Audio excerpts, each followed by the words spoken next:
ഇന്ന് പാകത്തിന് വെന്തിട്ടുള്ളത് ആ വെള്ള ചോറാണ്. ഇന്ന് നമ്മൾ വെള്ളച്ചോറാണ് വെച്ചത്. എന്നും നമ്മൾ മറ്റേ എന്തിനാണ് ആ ചോറ് വെക്കുന്നത് ശരിയാവില്ല എന്ന് വിചാരിച്ചു. വല്ലപ്പോഴൊക്കെ മാറി ചിന്തിക്കണം എന്ന് വിചാരിച്ചിട്ട് ഇതിന്നിപ്പോൾ പയർ മെഴുക്ക് വരട്ടിയാണ്.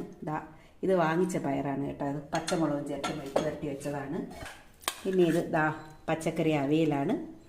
പച്ചക്കറി ഒട്ടുമിക്ക പച്ചക്കറിയും ചേർത്തിട്ടുണ്ട്. ചേമ്പൊക്കെ ചേർത്ത് വെച്ച അവിയലാട്ടോ. നമ്മുടെ മത്തങ്ങ തോരനാണ്. നമ്മൾ ഇങ്ങനെ ചതുര കട്ടകളായിട്ട് അരിഞ്ഞു വെച്ച് ഉഴുന്നൊക്കെ വറുത്ത് തോരൻ വെച്ചതാണ്.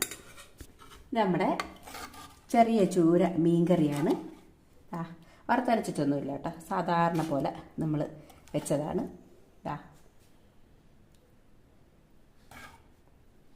ഇത് ചെറിയ കഷ്ണങ്ങളാക്കി, ചെറിയ ചൂരയാണെങ്കിൽ നമ്മൾ ചെറിയ കഷ്ണങ്ങളാക്കിയാണ്. ഇതാണ് നമ്മുടെ ഇന്നത്തെ ലഞ്ച്.